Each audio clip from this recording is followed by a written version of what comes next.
우선 출애굽기 34장 내용을 그냥 간단하게만 말씀드리면 좀 이따 다시 다루겠습니다만, 모세가 십계명을 깨뜨리고 나서 두 번째로 십계명을 받으러 하나님 앞에 가죠. 그리고 40일 뒤에 다시 그 십계명, 두 번째 십계명 돌판을 가지고 내려왔을 때 모세 얼굴이 빛났습니다. 그렇죠? 모세 얼굴에 영광이 이렇게 비추고 있었습니다. 그 내용하고, 그런데 이제 그것을 보고 이스라엘 백성들이 이제 두려워하죠. 모세 얼굴에서 광채가 나니까. 모세가 이제 얘기를 하면서 다시 이제 이스라엘 백성들이 모세 앞에 나오긴 했습니다만, 그 뒤에 이스라엘 백성들이 이제 모세 얼굴이 빛나니까 계속 그걸 바라보잖아요. 그래서 모세가 이스라엘 백성들 하고 있을 때는 얼굴을 수건으로 덮어놓습니다. 그리고 하나님 앞에 갈 때는 다시 수건을 벗기죠. 그러니까 하나님과 대면할 때는 그대로 수건 없는 얼굴로 하나님 대면하고, 그리고 나와서 이스라엘 백성들을 대할 때는 다시 수건으로 얼굴을 덮고, 이걸 계속해요. 나중에 물론 이 얼굴에 광채가 없어지지만, 자, 요 구약 성경 출애굽기 34장에 나오는 걸 이제 내용을 가지고 바울이 우리에게 한 두어 가지 메시지를 전합니다. 첫 번째는 여기 지금 문제 읽은 것처럼 새 언약의 직분이 모세의 직분보다 더 영광스럽다, 이 얘기를 먼저 합니다. 먼저 제가 이제 숙제를 냈었는데요, 그렇죠? 여기 6절, 7절에 나오는 이 직분, 일꾼, 이런 것을 좀 다른 여건으로 찾아보시라고 제가 말씀드렸는데요. 우선 7절, 9절에 7절부터 9절까지 직분이라는 얘기가 쭉 나오죠. 오늘 본문에 7절부터 9절까지 여러 번에 걸쳐서 나오는 직분. 영어 성경으로 어떻게 돼 있던가요? 다른 데 보면 미니스트리. 사도행전 6장에 보면, 사도행전 6장 한번 찾아볼게요. 사도행전 6장. 사도행전 6장이 이제 그 집사 직분의 표시라고 우리가 알고 있는 그 부분이죠. 사도행전 6장에 이 단어가 나옵니다. 이 직분이라는 단어랑 같은 단어가 나와요. 자, 먼저 사도행전 6장 1절을 보십시오.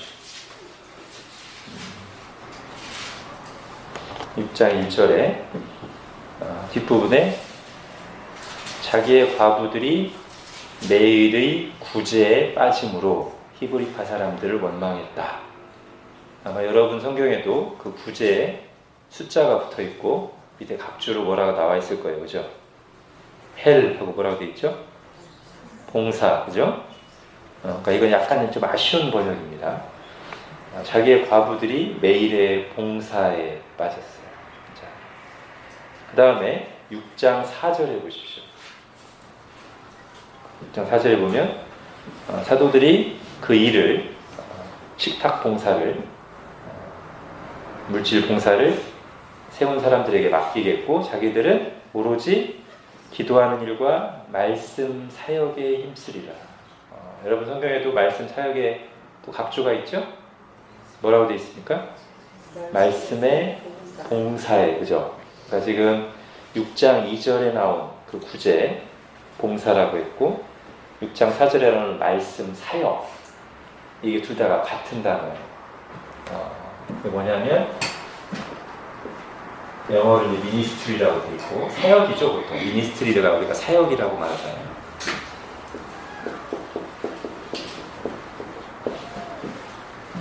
자, 디아코니아입니다. 지금 오늘 그 7절부터 9절까지 쭉 나오는 직분, 계속 바울이 직분이라고 했는데, 직분이 디아코니아고요. 이게 아까 우리가 사도행전 6장에서 보니까 주로 어떤 뜻이에요? 봉사, 그죠?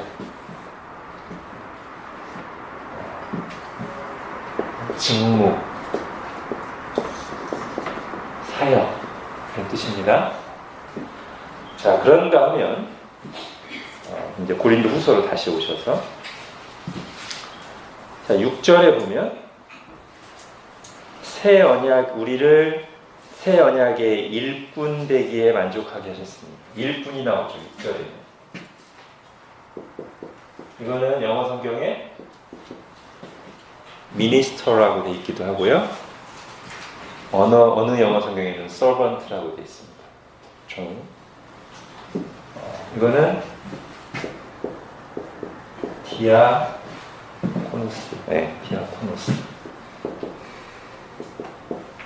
디아코노스. 자, 이제 잘 보셔야 됩니다. 자, 6절에 나오는 우리를 바울이 자기들 가르쳐서 우리를 새 언약의 일꾼, 새 언약의 디아코노스로 삼으셨다. 네, 디아코노스가 말 그대로 일꾼이면서 이게 어떤 직분을 가리키는 거냐면 디모데전서에 나오는 디모데전서 3장에 장로와 집사 나오잖아요. 거기에서 집사에 해당되는 단어예요. 디아코노스가. 저 단어가 집사를 가리키는 단어입니다. 장로와 집사 중에 집사를 가리키는 단어인데 이 단어가 기본적으로 일꾼이라는 의미로 쓰인단 말이죠. 여러분 그 로마서 16장 1절에 보면 아마도 로마서를 전달하는 자매 이름이 누구예요? 베베죠, 그죠? 거기 뭐라고 번역되어 있습니까? 내가 겐그레아 교회 일꾼인 자매 베베를 추천한다고 되어 있어요, 그죠? 그래서 일꾼이라고 되어 있어요, 우리말 성경에. 그런데 이 일꾼이라는 옷 번역되기도 하고 집사로도 번역될 수 있는 단어이기 때문에 이 자매 베베가 혹시 여자 집사가 아니었는가 이런 가능성이 있는 것이죠. 그래서 우리도 자매 집사의 가능성을 열어두고 있단 말이죠. 디모데전서 3장에도 앞에서 집사는 한 아내 남편임이라고 하고 집사 직분을 얘기하다가 뒷부분에 이와 같이 여자도 라고 나와서 이 여자가 집사의 아내를 말한다고 해석될 수도 있지만 여자 집사를 해석한다고 가능성이 있거든요. 그래서 집사를 여기서 말하는 집사는 안수 집사죠. 안수 집사를 어떻게 해석하면 남자들만 하는 걸로 그렇게 해석을 많이 합니다. 그렇게. 그러나 칼빈도 제가 알기로는 여자 집사를 열어놓은 걸로 알고 있는데 집사가 이런 구절들을 가지고 여자 집사도 가능할 수 있는 열어놓는 부분이 있어요. 어쨌든 우리 교단 헌법에는 일단 그 해석을 이제 디모데전서 3장을 남자에게만 적용해서 안수집사가 남자만 있습니다만 어쨌든 그래요. 자, 그런데 여기서 지금 살펴보려는 것은 지금 이 단어가 누구에게도 쓰였어요? 그죠? 지금 바울 사도가 자, 우리가 바로 새 언약의 디아코노스다 라고 했단 말이에요. 물론 여기는 집사라는 의미는 아니겠죠. 일꾼이라는 의미겠죠. 그죠? 자, 그러면서 요거랑 비슷한 단어, 이건 이제 다 명사인데 이게 다 내내 어디서 나왔겠어요? 디아코네오. 이건 무슨 뜻일까요? 여러분 그냥 맞춰보세요. 동사. 요거랑 같은 어근을 가진 쭉 이어지는 동사인데 무슨 뜻이겠어요? 네? 네, 그렇죠. 봉사하다를 또 우리가 익숙한 표현으로 성경의 표현으로 뭐라고 하죠? 섬기다, 그죠? 이거예요. 이 단어가 어디 쓰였겠어요? 예를 들면 마가복음 10장 45절에 인자가 온 것은 디아코네오를 받으려 함이 아니라 디아코네오 하러 섬김을 받으려 함이라 섬기려 하고 그 단어예요. 우리 주님께서 자신이 오신 이유를 말씀하실 때 또는 자신의 삶의 자세, 자신의 사역 자세를 말씀하실 때 사용하셨던 단어, 디아코네. 자, 그러면 우리가 이렇게 언어를 가지고 이해를 하면 원래도 우리가 알고 있지만 다시 한번 교회의 일꾼 또는 교회의 직분, 직접적으로 저 이름을 가진 집사뿐만 아니라 이 이름이, 이 명칭이 사도에게도 적용됐고 지금 직분을 말할 때도 적용됐기에 교회의 모든 직분은 뭐 하는 사람들이에요? 섬기는 사람들이에요. 그죠? 예수님이 말씀하신 인자가 온 것은 섬기려 왔다라고 할 때 그 뒤를 따라서 일하는 사람들이죠. 그죠?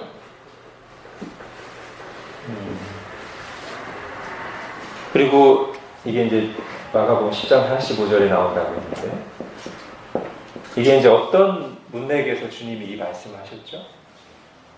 제자들이 예수님이 예루살렘에 가면 새로운 시대가 열릴 것을 예상하면서 기대하면서 야, 예수님이 왕이 되시면 우리가 서로 더 높은 자리에 오르려고 서로 더 군림하려고 막 경쟁하고 다투고 있을 때 그들을 깨우치시면서 주님께서 하신 말씀이 이 말씀이잖아요. 우리는 세상과 달라야 된다. 하나님 나라에서의 일꾼들은 세상과 달라야 된다. 내가 온 것은 섬김을 받으려고 군림하려고 온 게 아니라 섬기려고 왔다. 여기 서석평 선교사님의 표현을 빌어오자면 주님을 따르면서도 세상적인 가치관을 그대로 따르고 그래서 교회 안에서 남들과 경쟁하면 더 높아지려고 하는 그런 잘못된 동기를 가지고 직분을 얻으려고 하거나 교회에서 일하려고 하는 제자들을 가리켜서 너희가 추구해야 할 것은 성공이 아니라 섬김이다. 서석평 선교사님이 한 말, not success, but service. 나는 success하러, 그러니까 섬김을 받으려 온 게 아니고 서비스하러 왔다.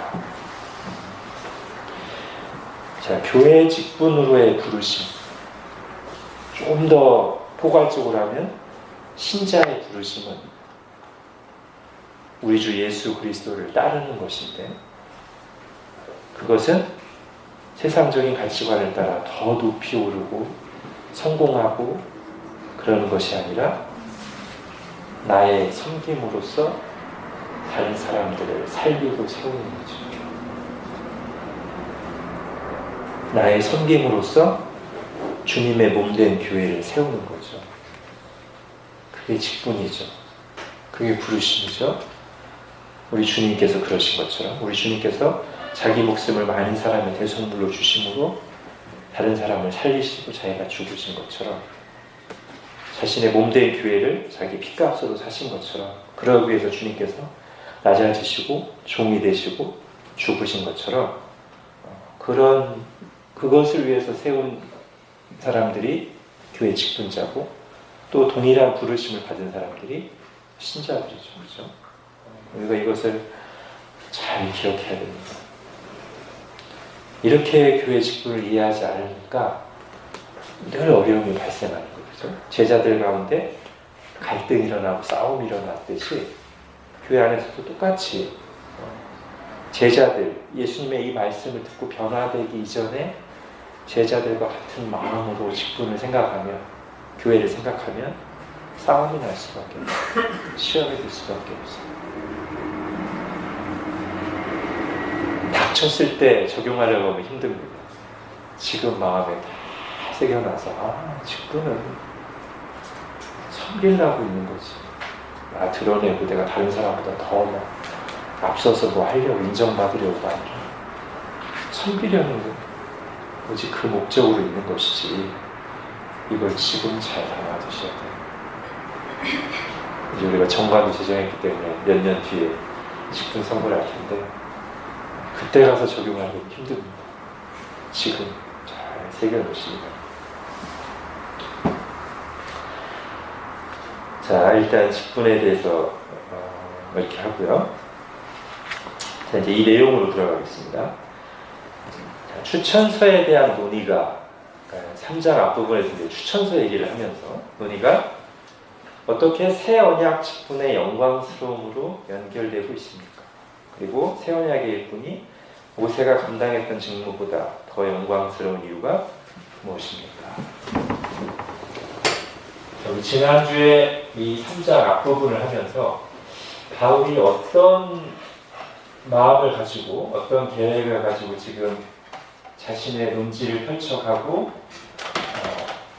마음속에 어떤 구약성경 구절들을 생각하면서 지금 이 3장을 쭉 펼쳐가는지를 우리가 한번 살펴봤어요. 그래서 다시 한번 간략하게 보면 1절부터 5절까지 추천서 문제인데 내가 사도라는 추천서가 필요하냐? 여러분이 내가 사도임을 입증하는 그리스도의 추천서가 아니냐라고 하면서 비교를 하는데 그 비교가 이제 범상치 않은 비교였죠.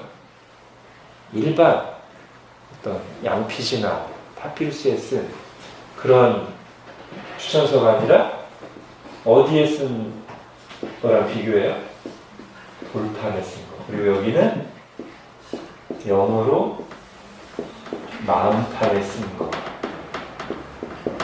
나에게는 돌판으로 쓴 게 아닌, 돌판에 쓴 게 아닌 영어로, 성령으로 마음판에 쓴 추천서가 있으니 그게 바로 성령께서 나의 사역을 통해서 지금 존재하게 한 고린도 교회 당신들이 아닙니까?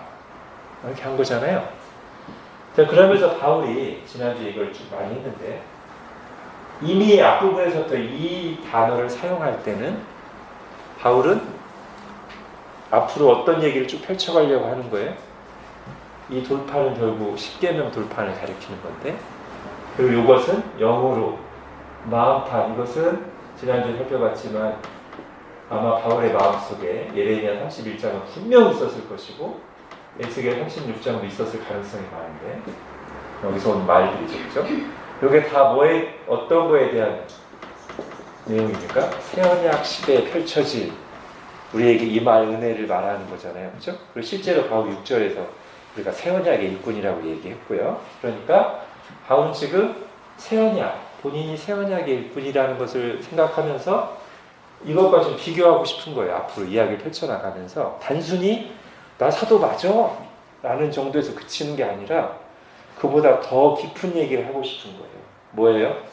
옛날에 하나님께서 모세를 통해서 구약의 하나님의 백성 이스라엘을 세웠듯이 지금은 하나님 세우신 새 언약의 사도들, 나를 포함한 사도들을 통해서 신약 백성을 세워가시는 거다. 여러분은 지금 바로 성경에서 예언했던 그 새로운 시대, 새 언약 시대, 새 언약 백성이다. 그리고 나 바울과 사도들은 그걸 위해서 쓰임받은 교회의 기초석으로 쓰임받은 일꾼들이다. 그 얘기를 이제 바울이 하고 싶은 거죠. 그래서 처음부터 이 용어를 이제 가져왔다고 했어요. 자, 그러면서 6절부터 11절 가면 본격적으로 새 언약 또는 새 언약 일꾼의 영광에 대해서 이제 얘기합니다. 이게 뭐보다 크다? 옛 언약 또는 율법 사역자인 모세의 영광보다 더 크다. 이 얘기를 이제 두 번째 파트에서 얘기하는 것이죠. 이렇게 해서 추천서 얘기를 하면서 자연스럽게 이 새 언약 직분의 영광스러움에 대한 얘기로 넘어가는 것이다. 이 얘기를 했죠? 지난주에. 오늘 이 문제가 이제 나와서 다시 한번 정리했습니다. 자, 그러면서 여기에 나왔던 단어들이 이제 그대로 사용하는 거예요. 돌판에 쓴 문자. 이걸 이제 좀 이따 설명하겠습니다. 돌판에 쓴 문자와 영. 이걸 이제 비교하는 거예요. 요 비교를 하기 위해 앞에서부터 이제 저 단어를 사용한 거예요. 자, 우선 6절, 7절 한번 보십시오. 여기서 조금만 설명하고 갈 단어가 있습니다. 6절에 보면 중간부터 보십시오. 처음부터 보겠습니다. 그가 또한 우리를 새 언약의 일꾼 되게 만족하게 하셨으니, 이 단어요. 율법 조문으로 하지 아니하고, 이 단어를 일단 생각하십시오. 율법 조문으로 하지 아니하고 오직 영으로 함이니, 율법 조문은 죽이는 것이요 영은 살리는 것이니라. 돌에 써서 새긴 죽게 하는 율법 조문의 직분도. 자, 여기 지금 율법 조문이라는 말이 3번 나왔어요. 그죠? 여러분이 아마 개역 성경을 많이 보신 분들은 이게 원래 어떤 단어였냐면 의문이었습니다. 의문. 의문으로 하지 아니하고 오직 영으로 함이니, 의문은 죽이는 것이요 영은 살리는 것이요. 돌에 써서 새긴 죽게 하는 의문의 직분도 영과, 이거였거든요. 개역 개정 전에 개역 성경. 그 의문이란 말은 조금 우리에게 더 익숙한 말로 하면 이거예요. 그래서 제가 좀 이렇게 바꿔봅니다. 문자예요, 문자. 이제 헬라어로는 그람마고요. 그래서 원래 이게 이제 어떻게 우리가 알고 있냐면, 제가 지난주 후반에 얘기한 것처럼 문자는 죽이는 것이요, 여기 율법 조문을 죽이는 것이 영은 살리는 것이니라가, 쉽게 말하면 문자는 죽이는 것이요 영은 살리는 것이니라, 이거예요. 언어를 그대로 번역하면 문자는 죽이는 것이요 영은 살리는 것이니라. 그런데 개역 개정은 약간 고어인 의문이라는 말을 사용하긴 했지만 그대로 번역한 거예요. 그람마라는 단어를 문자라는 뜻의 의문으로 번역했어요. 근데 개역 개정으로 오면서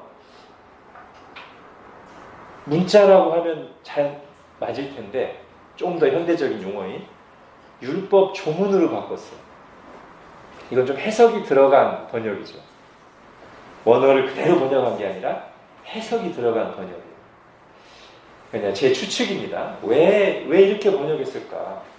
그냥 문자로 가져오는 게 사실은 원어를 그대로 번역한 건데 왜 여기 율법 조문이라고 해석을 가미한 번역을 했을까? 제가 추측컨대 이 문자는 죽이는 것이요를 가지고 너무 잘못된 적용들이 많으니까. 제가 지난주 후반에 말씀드렸죠. 이 신비주의자들이 문자는 죽이는 것이요 영은 살리는 것이니라를 너무 자기 멋대로, 문맥에 관계없이 자기 멋대로 적용해서 거기서 말하는 문자는 성경을 가리키기도 하고 교리를 가리키기도 하는 말로 실제로 그렇게 적용을 많이 합니다. 문자는 죽이는 거예요. 문자는 성령이 중요해요. 성령. 교회에서 교리를 공부하면 영을 아주 죽이는구나. 문자를 공부하고 있어 죽인다는 거예요. 성령을 받기 위해서 기도해야 되는데 이게 지금 이 문맥에서 완전히 떠난 해석이거든요. 그래서 아마 제 예상에 너무 그렇게 이 구절을 가지고 엉뚱한 잘못된 적용이 많다 보니까 그 문자가 의미하는 것이 성경이나 교리가 아니고 지금 이 문맥에서 돌판에 쓰여진 문자, 율법을 가리키는 거다. 이걸 아마 분명하게 표현하고 싶어서 문자라는 직역한 게 아니라 율법 조문이라고 해석이 들어가 번역을 한 게 아니에요. 그냥 제 추측입니다. 어쨌든 일단 이렇게 번역하면 실제로 우리가 그런 오류에 빠질 가능성은 줄어들어요. 그죠? 이 구절을 가지고 율법 조문을 죽이는 거를 가지고 자 교리 공부하면 죽어 이렇게까지는 않잖아요. 그죠? 여기서 율법 조문으로 돼 있어. 율법이 문제구나. 복음이 아니야. 여기서 율법 조문은 성령과 성령께서 우리 속에 역사하신 복음과 대비되는 거지. 그죠? 자, 그렇게 아시고 그래서 제가 이렇게 썼습니다. 돌판에 쓴 문자예요. 7절에 보면 돌에 써서 새긴 죽게 하는을 빼면 율법 조문. 그러니까 돌에 써서 새긴 문자예요. 그죠? 그게 뭐예요? 율법이에요. 돌에 써서 새긴 문자. 이게 율법이에요. 자, 이것을 뭐랑 대비시키고 있어요? 3절부터 얘기해왔던 영이랑 대비시키고 있어요. 자, 율법, 문자로 하지 아니하고 오직 영으로 함이니 문자는 죽이는 것이요 영은 살리는 것이다. 그러면서 이게 이제 뭘로 이어져요? 이렇게까지 하고 이제 직분으로 이어져요. 요 율법을 선포하는, 요 율법을 가르치는 직분. 그리고 이 영으로 일하는 직분. 이게 결국 이제 새 언약의 직분이죠. 직분이고, 좀 더 우리에게 편한 말로 하면 뭐 이렇게 말할 수도 있겠죠. 복음 사역자죠. 그죠? 새 언약의 복음 사역. 이거는 율법의 직분. 그리고 이것은 뭐 여러 사람을 가르치기보다 거의 지금 모세를 가르친다고 보면 됩니다. 이걸 이제 대비시켜요. 그러면서 자, 어느 쪽 영광이 훨씬 크다? 이쪽 영광이 훨씬 큰데 여러분들이 유대인들이 우러러보는 모세의 직분보다 지금 사도의 직분의 영광, 새 언약의 일꾼의 영광, 복음 사역자의 직분의 영광이 더 큰데 왜 그러냐? 크게 세 가지로 얘기하죠. 첫 번째는 죽이는 직분, 네, 살리는 직분. 그럼 비슷하게 정죄의 직분, 유죄 선고하는. 여기는 의의 직분. 이것은 일시적, 잠시 있다 사라지. 이거는 지속돼. 이 세 가지를 얘기하죠. 7절부터 11절까지 크게 저 세 가지를 얘기합니다. 저 모세의 직분은 또는 옛 언약의 직분, 율법의 직분은 6절, 7절에 그러니까 죽이는 것, 죽게 하는 이렇게 되어 있죠. 그렇죠?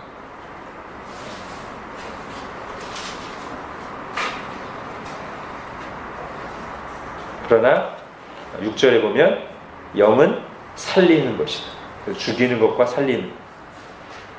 또 9절에 보면 정죄의 직분. 모세가 가졌던 율법의 직분은 정죄의 직분이라면 복음 사역자는 의의 직분. 새 언약의 일꾼 의의 직분이고요. 11절에서는 없어질 것. 또 하나는 길이 있을 것. 이렇게 세 가지를 비교한단 말이에요. 이 세 가지 차이점으로 인해서 새 언약의 일꾼의 영광이 모세가 가졌던 율법의 직분의 영광보다 더 크다. 이렇게 말하는 거예요. 그죠? 자, 이 비교를 할 때 좀 주의해야 될 게 있습니다.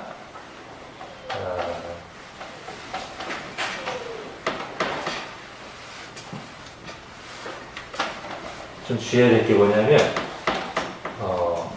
이게 결국은 직분의 비교이면서 율법과 복음 또는 옛 언약과 새 언약이면서 옛 언약의 직분, 새 언약의 직분을 지금 비교하는 거잖아요. 근데 이 비교가 뭐냐면 이렇게 비교하셔야 됩니다. 나쁜 것과 좋은 것의 비교가 아니에요. 그죠? 어떤 비교죠? 좋은 것과 더 좋은 것의 비교입니다. 그렇게 이해를 하셔야 돼요. 좋은 것과 그보다 더 좋은 것. 오늘 본문에 나온 표현으로 하면 옛 직분도 율법의 직분도 어땠다고요? 영광스러웠죠. 그죠? 영광이 있었죠. 그런데 새 언약의 직분은 그보다 더 영광스럽다잖아요. 그죠? 이 비교란 말이에요. 영광스러운 것과 더 영광스러운. 쉬운 말로 하면 좋은 것과 더 좋은 것의 비교지 나쁜 것과 좋은 것의 비교가 아닙니다.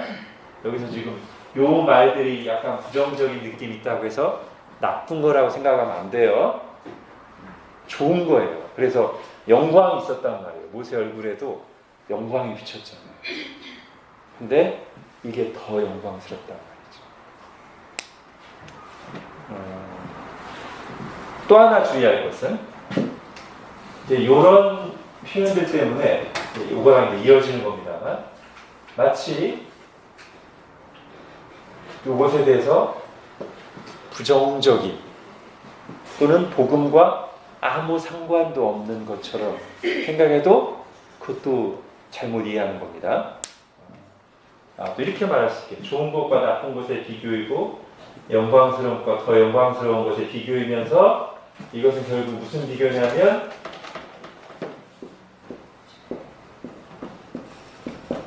역할 비교라고 말할 수 있어요. 역할.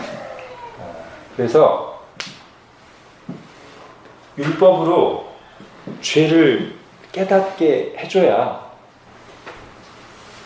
복음으로 나아오고 복음으로 말하는 구원이 얼마나 귀한 걸 알게 되죠. 그 역할을 하는 거예요. 율법은 유죄 선고를 하는 거예요. 죄를 죄로 드러나게 하는 거예요. 자신이 죄인이라는 걸 깨닫게 하는 거예요. 그런 의미에서 저런 용어를 쓴 거예요. 율법이 선하지 않거나 또는 율법 속에 복음이 예표되고 들어가 있다는 말이 아니라 안 들어가 있다는 말이 아니라 율법이 가진 중요한 용도를 지금 부각시키는 거예요. 그게 뭐죠? 율법이 가진 중요한 용도? 죄를 깨닫게 하는 거예요. 그죠? 자, 로마서 한번 찾아보겠습니다.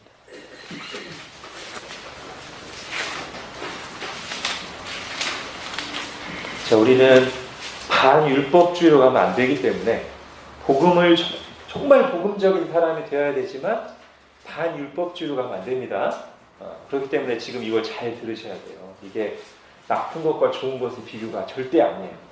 영광스러운 것과 더 영광스러운 것의 비교고 역할 비교예요.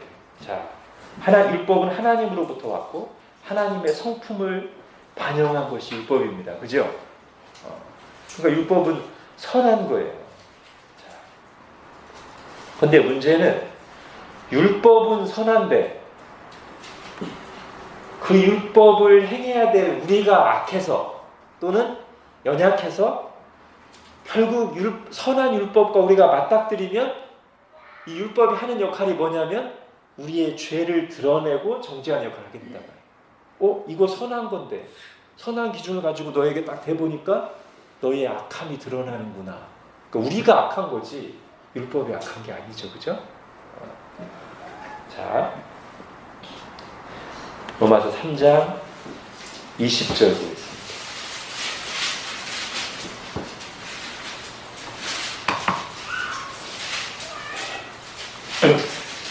같이 읽겠습니다. 시작. 그러므로 율법의 행위로 그의 앞에 의롭다 하심을 제가 원하니 율법으로는 죄를 깨달음이니라. 예, 요 용도를 지금 여기서 부각시키고 있는 거예요. 죽이는 이란 또는 정죄의 직분이라는 말이 율법이 가진 이 용도가 있단 말이죠. 그래서 실제로 이게 바울에게 어떻게 역사했나 보면은 7장으로 가보시죠. 로마서 7장.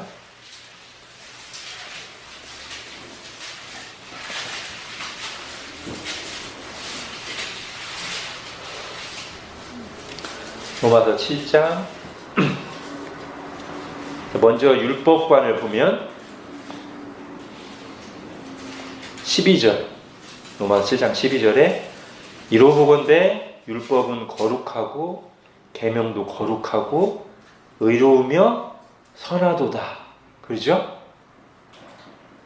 자, 또 16절에 만일 내가 원하지 아니하는 그것을 행하면 내가 이로써 율법이 선한 것을 시인하노라. 예, 율법은 선해요. 근데 18절에 내 속, 내 육신에 선한 것이 거하지 아니하는 줄을 아니. 내가 선하지 않은 것. 원함은 내게 있으나. 그러니까 율법을 행하려고 하는데 그 선한 율법을 행하려고 하는데 실제로는 선을 행하는 것은 없다. 율법대로 살 수가 없어요. 내가 원하는 바 선을 행하지 아니하고 도리어 원하지 아니하는 바 악을 행하는 거다. 자, 그래서 24절에 오라 나는 곤고한 사람이다. 이 사망의 몸에서 누가 나를 건져내냐. 예, 이게 지금 율법이 하는 역할이란 말이에요. 선한 율법이 그 자체로 선한 율법이 우리와 딱 만났을 때는 어떤 역할을 하게 돼요? 정죄하고 죽이는 역할을 하게 돼요. 그래서 뭐 어디로 가야 돼요? 저 율법을 통해서 저 율법 역할을 잘해서 우리가 아이고 나는 죽을 수밖에 없구나, 죄인이구나를 깨달았으면 어디로 가야 돼요? 복음으로 가야 한단 말이죠. 그래서 복음은 그렇게 죄인임을 깨달은 자들을 이제 살리는 역할을 하는 거죠. 내가 의인을 부르러 온 것이 아니라 죄인을 부르러 온 거예요. 율법을 통해서 죄를 깨달은 사람. 여러분 하이델베르크 요리문답 3문답이 이걸 잘 말해주죠. 당신의 죄와 비참함을 어디에서 합니까? 답이 하나님의 율법에서 나의 죄와 비참함을 합니다. 그래서 복음으로 나갈 수밖에 없다. 자, 로마서 조금만 더 보겠습니다. 한 군데만 더. 자, 로마서 8장. 그래서 이제 여기 로마서 8장에 보면 오늘 본문에 나오는 것과 같은 대비가 나와요. 율법이 할 수 없는 것을 성령이 하신다. 이게 나오죠. 로마서 8장 1절부터 4절까지. 그러므로 이제 그리스도 예수 안에 있는 자에게는 결코 정죄함이 없나니 이는 그리스도 예수 안에 있는 생명의 성령의 법이 죄와 사망의 법에서 너를 해방하였습니다. 뭐가 할 수 없는 일을? 율법이 육신으로 말해요. 우리 육신이 죄악되고 연약해서 율법이 할 수 없는 그것을 하나님은 하신다. 어떻게 하세요? 죄로 말하면 자기 아들 죄인의 육신의 모양 보내요. 육신의 죄를 정하사 예수님을 통해서 보내셔서 육신을 따르지 않고 그 영을 따라 성령을 따라 행하는 우리에게 율법의 요구가 이루어지게 하려 하십니다. 그래서 율법은 선한데 우리 육신이 죄악되고 연약해서 할 수가 없어요. 오히려 우리를 정죄하고 죽여요. 그런데 예수 그리스도께서 하신 일을 통해서 그리고 그것을 적용하시는 성령의 역사로 말미암아 우리가 정죄하면서 벗어나 의롭게 된다. 자유롭게 된다. 그런 거잖아요. 그죠? 지금 그 얘기를 오늘 본문에서 비슷하게 하고 있는 거예요. 율법의 역할은 그런 역할이었다. 율법의 역할은 율법의 직분 또 율법의 역할이 그런 역할이었다면 지금 이제 예수님이 오시고 나서 우리에게 맡겨진 일은 새 언약의 일부는 살리는 것이다. 의를 베푸는 직분입니다. 그래서 더 영광스럽다. 이렇게 말하는 것이죠. 그래서 바울은 지금 이 고린도 후서에서 저는 지금 복음이라고 썼습니다만 바울의 강조점은 율법과 주로 뭐를 대비시켜요? 영, 그죠? 이 영은 이제 성령입니다. 돌판에 새겨진 율법과 우리 마음판에 새기시는 성령을 대비시켜가지고 우리를 죄와 심판에서 건지는 또는 우리를 의롭게 하고 살리는 것은 우리 바깥에 있는 돌판에 쓰여진 문자인 율법이 아니라 우리 안에서 복음으로 역사하시는 성령님이다. 바울이 지금 그 대비를 하고 있는 거예요. 그렇죠? 자, 주로 제가 여기까지 얘기했고요. 자, 요것에 대해서는 이제 해석이 약간씩 이제 차이가 있는데 저는 그냥 이렇게 얘기하겠습니다. 율법은 예표고 그림자죠. 그래서 실체가 오면 무대에서 내려가야 돼요. 그죠? 저는 저거를 그렇게 이해하면 어떨까 싶습니다. 히브리서를 한번 찾아볼게요. 히브리서에서 이 부분, 지금 바울이 얘기하고 있는 저 일시적인과 계속되는 저것을 잘 말해주고 있는데요. 히브리서 8장을 먼저 보십시오. 거기에도 새 언약이라는 말이 나옵니다. 히브리서 8장부터 10장까지가 이 고린도 후서보다도 훨씬 더 자세하게 옛 언약과 새 언약을 대비시키는데 히브리서 8장 13절 한번 보십시오. 히브리서 8장 13절 새 언약이라 말씀하셨음에 첫 것은 옛 언약이죠. 첫 것은 낡아지게 하신 것이니 낡아지고 쇠하는 것은 없어져 가는 것이니라. 예, 그죠? 지금 있다가 이제 없어질 것. 자, 그러면서 왜 그게 없어져야 되느냐? 10장으로 가보죠. 10장 1절에 율법은 장차 올 좋은 일, 성취의 그림자일 뿐이요 참 형상이 아니기 때문에 율법은 장차 올 진짜 실체, 성취, 그것의 그림자고 예고편이고 예표니까 그게 계속 있을 필요가 없는 거예요. 진짜가 올 때까지만 그게 역할을 하고 있다가 실체가 오면 이제 예표, 그림자, 이거는 그냥 조용히 무대 위에서 내려가야 되는 것이죠. 그죠? 자, 그것을 히브리서 10장 9절도 또 얘기합니다. 10장 9절, 그 후에 말씀하시기를 보시옵소서. 내가 하나님의 뜻을 행하러 왔나이다 하셨으니 그 첫째 것을 폐하심은 둘째 것을 세우려 하심이라. 여기도 계속 비슷한 얘기를 합니다. 이제 실체가 오면, 예수님이 오면 이전의 그 예표적인 것들은 이제 무대 위로 내려가야 되죠. 예수님이 오셔서 6월절 어린 양이 되시고 6월절을 성취하셨으면 더 이상 6월절을 지킬 필요가 없는 것이죠. 예수님만 믿으면 되는 것이죠. 그런 식으로. 자, 그래서 어쨌든 이런 이 세 가지 이유 때문에 모세가 가졌던 직분보다 옛 언약의 일꾼보다 새 언약의 일꾼의 직분, 영광이 훨씬 더 크다. 이렇게 말하고 있는 거예요. 그리고 이것은 결국 뭐로 이어집니까? 구약 하나님의 백성들보다 지금 신약시대 하나님의 백성들이 훨씬 더 풍성하고 영광스럽고 자유롭고 그걸로 이어지는 거죠. 자연스럽게. 그죠? 사실 히브리서는 그거를 더 많이 비교합니다. 바울은 여기서 자기의 사도 직분을 얘기하다 보니까 모세의 직분과 자기 사도 직분을 비교하지만 히브리서는 아까 찾아본 그 구절들을 가지고 뭘 얘기하냐면 옛날 이스라엘 백성보다 지금 여러분 교회에 새 언약의 공동체인 여러분이 더 풍성하고 영광스럽지 않냐. 근데 뒤로 물러서면 되겠느냐. 옛날로 다시 돌아가면 되겠느냐.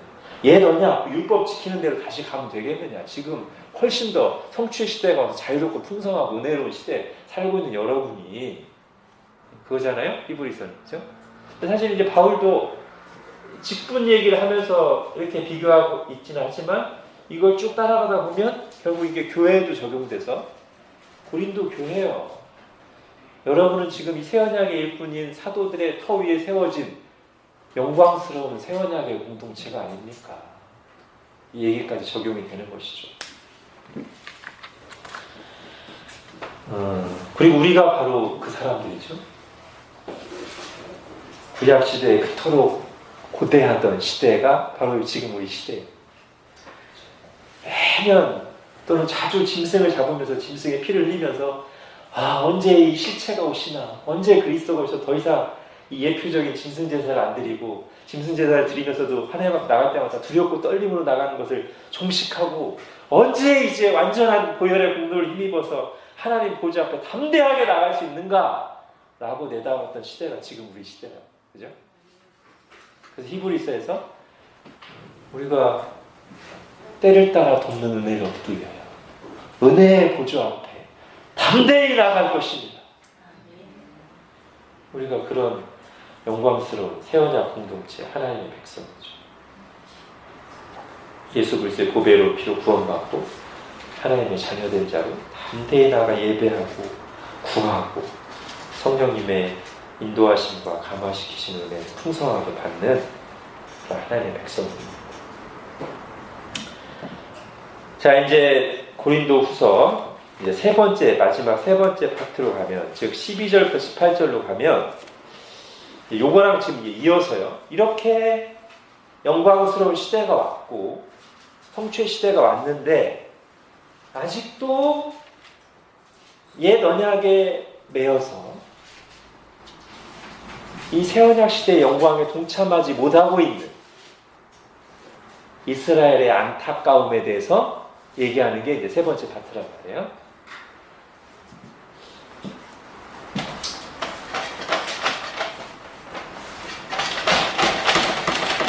자, 그래서 두 번째 파트랑 세 번째 파트가 똑같이 출애굽기 34장에 나오는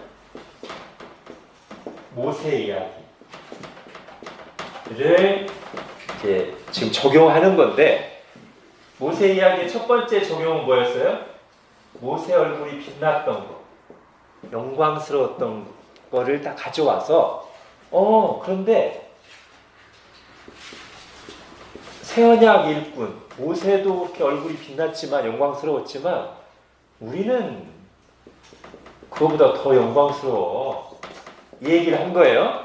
지금 좀 아까 우리가 6절부터 11절까지가 출애굽기 34장의 모세 이야기 중에서 이 얼굴이 빛났던 부분을 가져와서 지금 새언약의 일꾼의 영광을 설명한 거예요. 두 번째는 12절부터 18절은 그 모세의 얼굴을 가렸던 수건을 가져와서 이스라엘의 안타까움을 얘기하는 거예요. 자, 모세가 이스라엘 백성들이 이 사라져가는 영광을 주목하지 못하게 하려고 이스라엘 백성들을 대할 때는 수건으로 얼굴을 가리고 그 빛을 가리고 하나님 앞에 나갈 때는 얼굴을 수건을 딱 내려놓고 하나님을 딱 대면했어요. 네, 여기까지 보셔야 됩니다. 좀 이따 이제 뒤로 가면 이 부분이 나와요. 그러니까 모세가 이스라엘 백성들을 대면할 때는 이 얼굴 빛을 가리기 위해서 수건으로 얼굴을 덮었어요. 너울로 가렸어요. 그러나 하나님에게 돌아갈 때는 수건을 내려놓고 수건을 열어젖히고 하나님의 영광을 정면으로 응시했단 말이에요. 자, 지금 나머지 지금 12절부터 18절 이 두 가지를 다 얘기하고 있습니다. 먼저 이스라엘. 자, 그런데 이스라엘이 얼굴을 수건으로 가린 게 아니죠.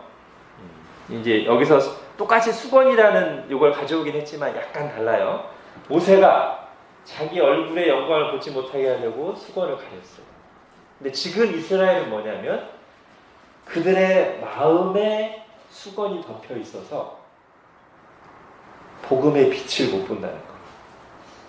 자, 좀 이렇게 한번 정리를 해볼게요. 지금 뭐를 대비하고 있냐면 바울이 13절을 한번 보십시오.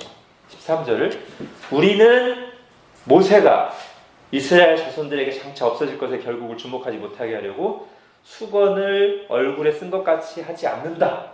우리 새언약의 일꾼들은, 우리 복음 사역자들은 복음의 빛을 가리지 않는다는 거예요. 자, 옛날에는 모세가 수건으로 얼굴을 가렸어요. 그죠?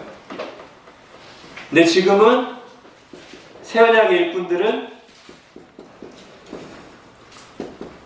복음의 빛을 모세처럼 가리지 않아요. 밝히 드러내. 네? 우리는 모세처럼 하지 않는다.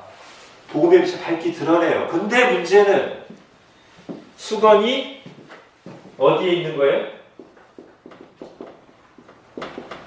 이스라엘 마음에 수건이 있어요.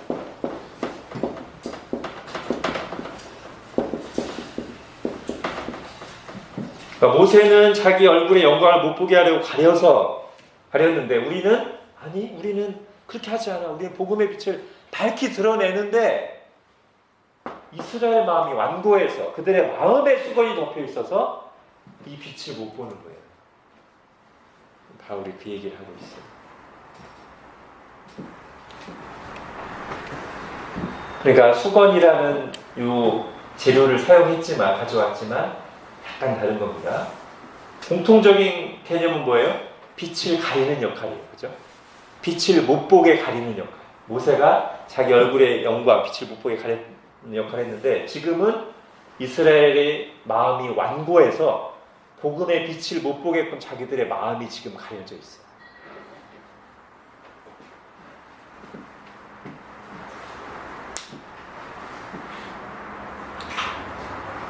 자, 그래서 그럼 14절을 보십시오. 사실 신약 성경에 구약이라는 표현이 거의 안 나오거든요. 저 여기 말고 또 나오는지 모르겠어요. 14절에 그러나 그들의 마음이 완고하여 오늘까지도 구약을 읽을 때 그 수건이 벗겨지지 아니하고, 15절에도 오늘까지 모세의 글을 읽을 때 수건이 그 마음을 덮었구나. 예, 뭐 비슷합니다. 모세의 글을 읽을 때, 그리고 구약 성경을 읽을 때 예수 그리스도를 믿지 않으면 구약이 제대로 해석이 안 됩니다. 아무리 구약을 연구하고 해도 예수 그리스도를 믿지 않으면 구약 성경을 바르게 해석하고 적용할 수가 없어요. 또 다르게는 이미 믿은 신자들이 우리는 구약 성경을 볼 때 구약 성경에서 뭐를 봐야 돼요? 예수 그리스도를 봐야 돼요. 예수님이 요한복음 5장 39절에 그러셨죠? 너희가 구약 성경에서 영생을 얻는 줄 알고 구약 성경을 연구하거니와 이 구약 성경이 곧 내게 대하여 말하는 것이냐. 그죠? 제가 구약이라는 말을 첨가시키긴 했지만 그대로입니다. 예수님이 그때 말씀하신 성경은 구약 성경이기 때문에 아직 신약이 없을 때잖아요. 너희가 구약 성경에서 영생을 얻는 줄 알고 보는데 그 구약 성경의 주제가 나야. 근데 너희가 그 구약 성경의 주제인 나 예수가 왔는데, 그리고 내가 그리스도라는 걸 충분히 하나님이 여러 가지 말씀과 이적과 표적을 통해서 밝게 보여줬거늘 너희 마음이 완고하여서 나 예수를 믿지 않으니, 받아들이지 않으니 어찌 구약 성경이 바르게 해석되겠는가? 예수님이 그 말씀하신 거지 않습니까?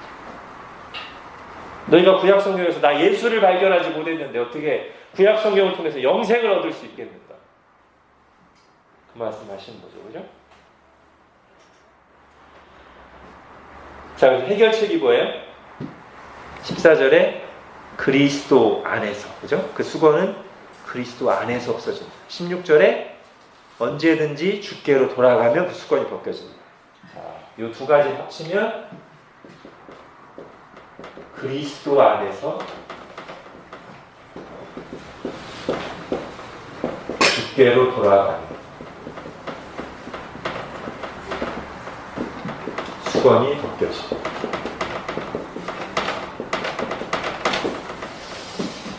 사실 이제부터는 조금 약간 난해의 구절입니다. 남은 분량은.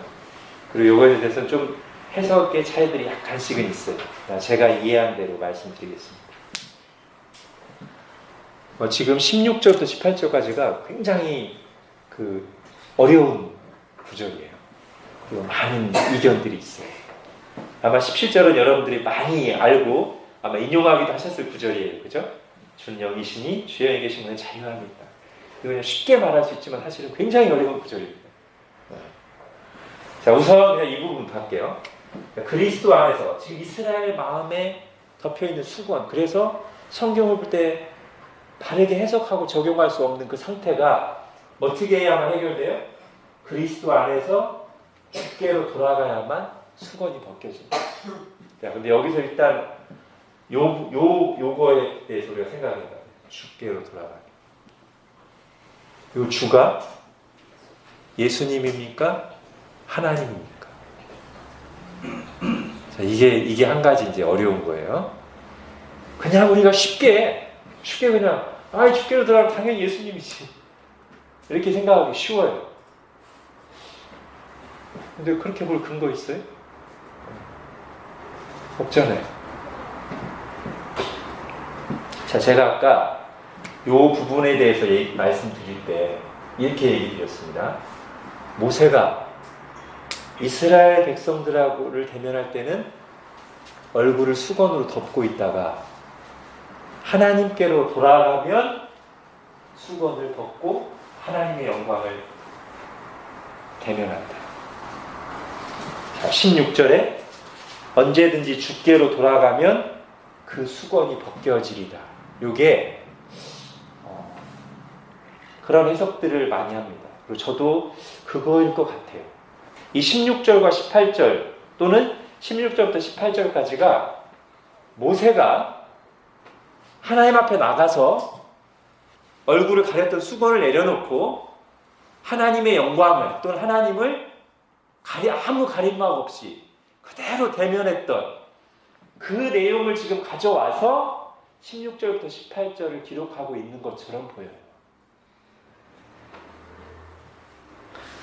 자, 그래서 16절이 언제든지 주께로 돌아가면 그 수건이 벗겨지리라가, 물론 이게 지금 신약 백성들에게 적용하는 것이지만 모세를 지금 머릿속에 그리면서 모세가 하나님 앞에 돌아갈 때는 얼굴에 수건을 내려놓고 하나님 앞에 나갔고, 그래서 18절에 나온 것처럼 수건을 벗은 얼굴로 주의 영광을 보매 그의 형상으로 변화해. 수건을 벗은 얼굴로 하나님의 영광을 모세가 정면으로 딱 무시하면서 그 하나님의 영광에 쬐어서 자기도 얼굴에서 빛이 나게 변화됐어요. 그 이미지를 가져온 것 같아요. 지금 이게. 그렇게 해석하면 16절에 나온 이 주께로 돌아가면 주는 하나님이에요. 보통 구약에 나오는 여호와가 신약에서 주로 번역되거든요. 그죠? 예를 들면 로마서 10장에 누구든지 주의 이름을 부르는 자는 구원을 받으리라. 그게 구약에 나오는 구절이에요. 구약에서 그 구절이 여호와의 이름을 부르는 자는 구원을 받으리라. 그러니까 여호와가 신약에서 주로 오는 경우가 많아요. 물론 신약에 나오는 주가 다 여호와는 아닙니다.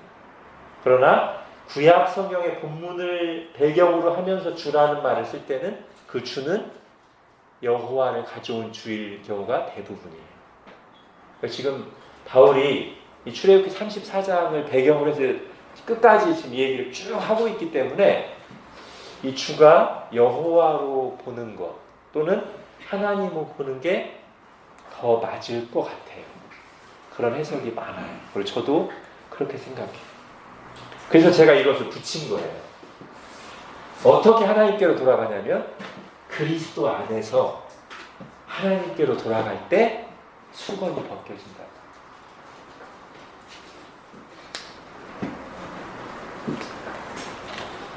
자, 일단 여기까지 하고, 자, 이제 바울을 한번 생각해 볼까요?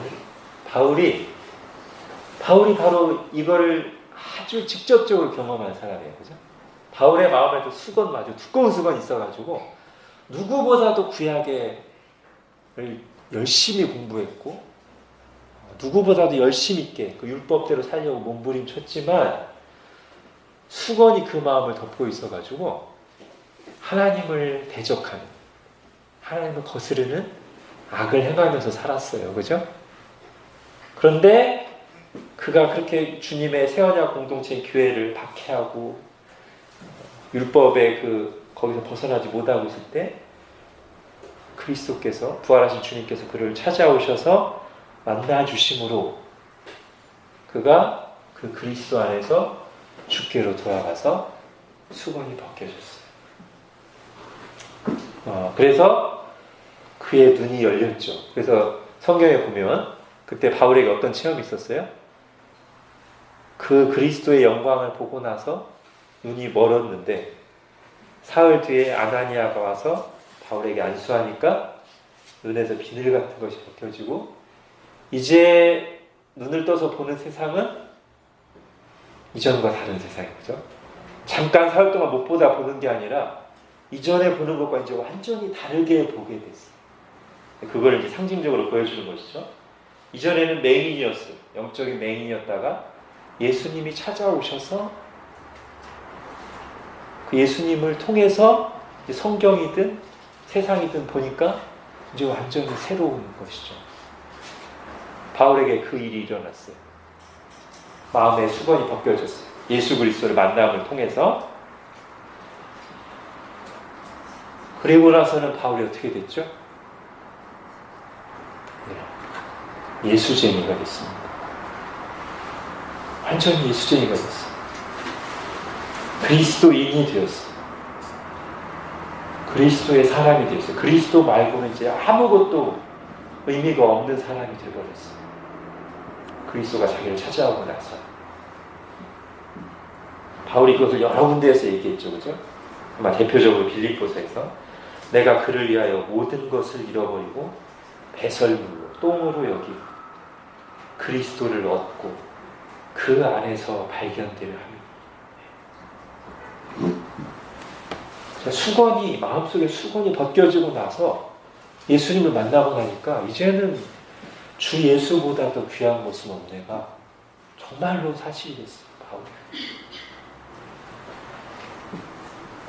우리 주님이 들었던 비유를 가져오면 마태복음 13장 천국의 비유 중에 천국은 마치 밭에 감추인 보화와 같은 사람이 이를 발견하는 숨겨두고 기뻐하며 돌아가서 자기의 소유를 다 팔아 그 밭을 사는 일.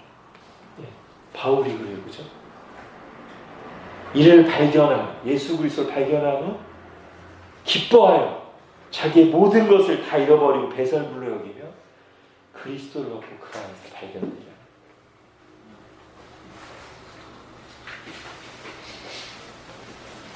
바울이 예수님을 만나고 이렇게 됐습니다.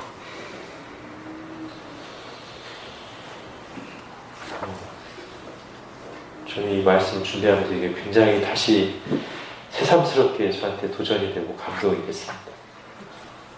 예수님을 만나면 예수쟁이가 되는 거구나.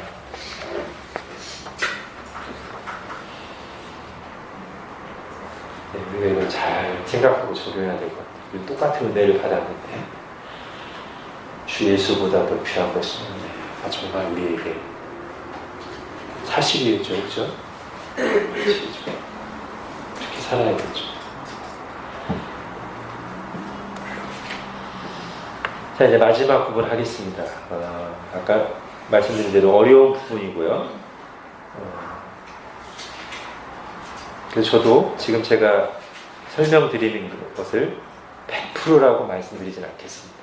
그냥 제가 어쨌든 제가 여러 가지 주석도 보고 저도 연구하고 기도한 결과로 그래도 지금까지 제가 볼 때 이게 이 구절의 의미로서 가장 적절한 것 같다 하는 쪽으로 말씀을 드릴게요. 자, 16절부터 18절까지가 아까도 말씀드렸듯이 하나님 앞에 나가서 얼굴을 덮었던 수건을 내려놓고 아무것도 가리는 거 없이 하나님의 영광을 그대로 대면하면서 하나님과 만났던 그 모세를 생각하면서 쓴 것이다 라는 것이 일단 그렇게 가정하고요. 그것을 지금 새언약 공동체인 우리들에게 신약 백성들에게 적용하는 거예요. 그러니까 지금 어떻게 대비되는 거냐면 그렇게 이해한다면 지금 16절부터 18절에서 대비는 이런 겁니다. 구약 이스라엘, 아직 수건이 덮여있는 구약 이스라엘과 성령님을 통해서 예수 그리스도를 믿게 되고 마음의 수건이 벗겨진 우리들,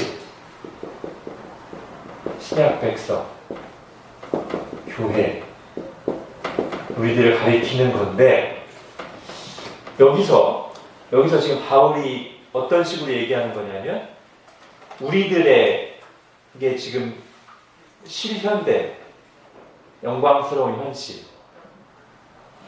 구약 이스라엘과 분명하게 대비되는 우리 영광스러운 현실이 누구랑 지금 비슷하다고 말하는 거냐면 모세랑 비슷하다고 말하는 거예요. 출애굽기 34장에서 다른 이스라엘 백성들은 다 하나님 앞에 나가는 걸 두려워했어요. 그죠? 심지어 모세 얼굴에 빛나는 것도 두려워했어요. 그리고 율법 안에 있었어요. 그러나 모세는 율법의 전달자이긴 하지만 모세 자신은 아무 가리는 거 없이 하나님 앞에 나갈 때 담대히 나가서 하나님의 영광을 대면했어요. 그리고서 그 하나님의 영광의 빛을 쬐어서 자기도 얼굴에서 빛이 났어요.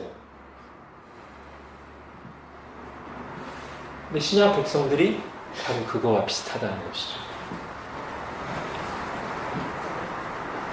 그래서 우리는 모세처럼 다 수건을 벗은 얼굴로 주의 영광을 보므로 모세가 그 주님의 영광을 대면하고 얼굴이 환하게 빛났듯이 영광스러워졌듯이 우리도 그와 같은 형상으로 변화해서 영광으로 영광에 이르게 되는데 이것은 다 누구로 말미암은 거예요? 성령으로 말미암은 것이다. 주의 영.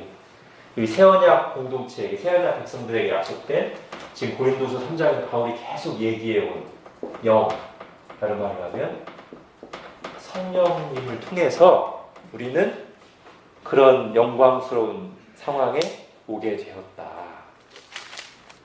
이렇게 말하는 것이고요. 그래서 이런 문맥에서 17절 해석하면 가장 어려운 구절인 이 17절 해석하면 주는 영이시니 굉장히 어려운 거. 주는 영이시니 주의 영이 계신 곳에 자유가 있는 거죠. 자, 이 주는 아까 16절에 주를 받는 걸로 이해하는 것이 일단 자연스러워요. 그러나 언제든지 주께로 여호와 하나님께로 돌아가면 그 수건이 벗겨지는데 그 주, 지금 16절에서 말하는 그 주는 구약 성경의 그 주 여호와 하나님은 지금 우리에게는 성령과 같은데 성령이신데 모세가 그 주 앞에 나갈 때 얼굴에 수건을 벗고 자유함을 얻고 그렇게 했듯이 우리는 지금 새언약 공동체에 임한 그 성령님을 통해서 성령님 우리와 함께 계심으로 우리에게는 자유가 있다. 이렇게 이해합니다.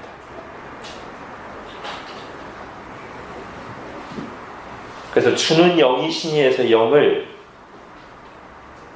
성령으로 물론 뒤에 나오는 주의 영도 성령으로 앞에 주는 예수님이 아니고 16절에 나오는 그 주와 똑같은 하나님.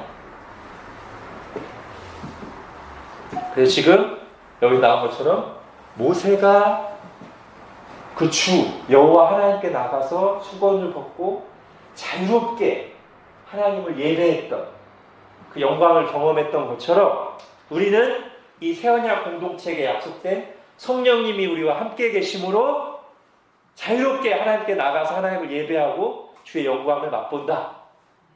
이런 뜻. 그렇게 따지면 이 자유는 17절에서 말하는 자유는 어떤 자유에 가까울까요? 모세가 경험하고 누렸던 것과 같은 자유 또는 이스라엘은 누리지 못했던 자유 하나님을 두려워하고 율법 때문에 함께 나가는 게 막혀있는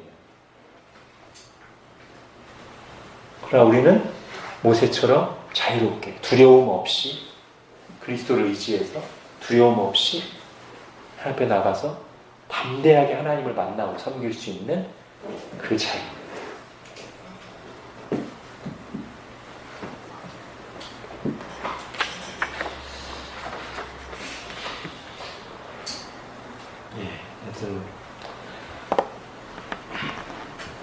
다시 한번 어려운 구절이고요.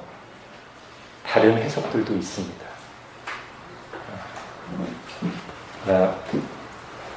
건전한 주석들이 지금 이와 같은 식으로 얘기하는 주석들이 있고 저도 제가 지금까지 이 본문을 가지고 연구하고 묵상하고 살핀 바로는 이런 해석이 이 문맥을 상으로는 적절해 보인다고 생각합니다. 자, 그래서 18절은 이제 우리한테 적용되는 거예요. 우리 신약 백성들이 더 이상 이제 그리스도 안에서는 우리를 하나님의 영광을 보지 못하도록 가리는 것이 없는 것이죠. 우리는 예수 그리스도를 통해서 성령 안에서 주의 영광을 하나님의 영광을 봅니다. 요한복음 1장 14절에 사도 요한이 얘기하죠. 우리가 그 영광을 보니 아버지의 독생자의 영광, 은혜와 진리가 충만하다. 그리고 18절에도 하나님을 본 사람이 없으되 하나님의 품에 계신 독생하신 하나님이신 예수님이 하나님 우리에게 보여주셨다. 우리는 바로 그 예수님을 통해서 성령 안에서 하나님의 영광을 본다. 그리고 그 성령님께서 우리를 변화시켜 가신다. 영광에서 영광으로는 이게 단계와 과정이 있음을 우리에게 말해주죠. 처음 우리가 예수님 믿는 것도 영광이지만 그 뒤에 계속 영광으로 나아가는 것이죠. 우리를 점점 변화시키시고 성화시키시고 영화에 이르게 하시는 그것을 이제 내포하는 개념이죠. 영광에서 영광으로 그의 형상으로 변화한다. 그리고 이 모든 것은 처음 시작도 성령으로 말미암고 최종적인 영화도 성령으로 말미암는다.